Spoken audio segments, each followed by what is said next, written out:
Madam President, ladies and gentlemen, my name is Jim Theobald. I'm an attorney here on behalf of USP Echo Harbour LLC. And I have a simple request for you this evening, and that pertains to section 4.45. And our request would be that you delete the last few words, those being according to the character area designation. The night this plan was adopted, you all later that evening suggested some amendments with the caveat to make it more flexible and define the view shed with some standards, perhaps like was done for the Ethel property in Gamble's Hill. Following that session, the Land Use and Transportation Committee voted to label Echo Harbour development as a future development area. That was the direction of the Planning Commission. I don't believe the Planning Commission followed that request, and along with staff, in fact, used that opportunity to further restrict development on this one site, that being the former tarmac site. The language before you injects an urban character area designation, words which seem harmless, but it results in a potential 4 to 6 story height limitation for the site, when in fact you said make it more flexible. That's less flexible even than the current master plan in effect in the city. I'm sorry, the one prior to the most recent adoption.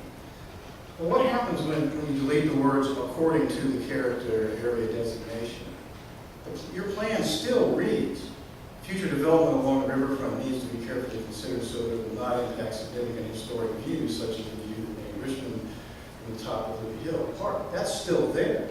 All the Planning Commission, and I would ask you to add, is just that this would be accomplished through the control of building height and massing on a case-by-case basis.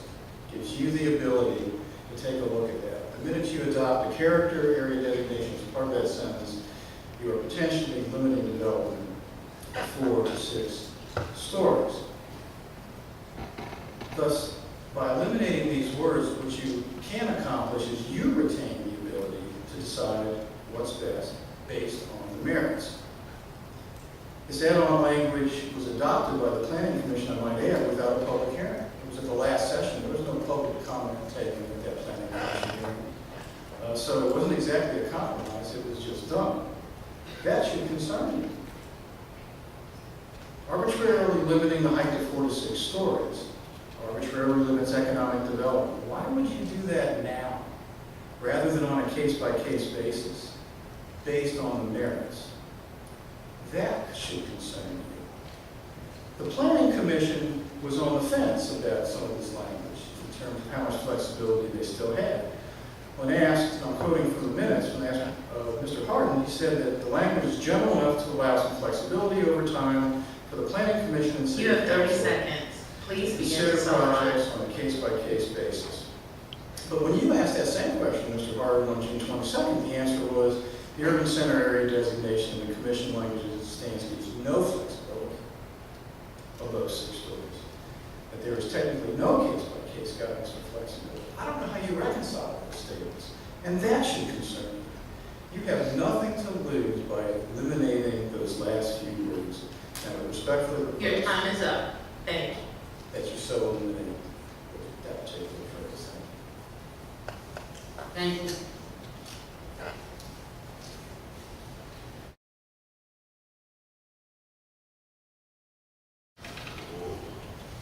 Good evening. My name is Williamson. I'm a resident of Byrd Park.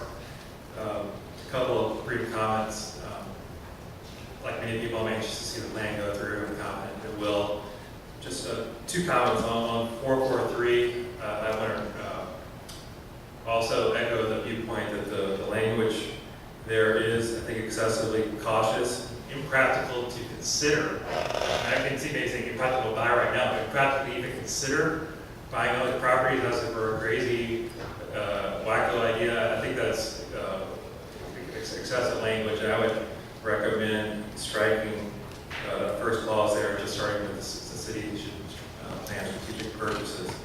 And as was stated before, there are possibilities for innovative public-private trust that could make real headway on that in a faster time span.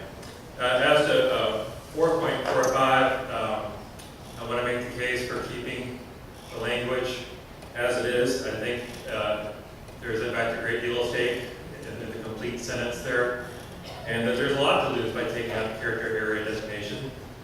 Among other things, the city's time.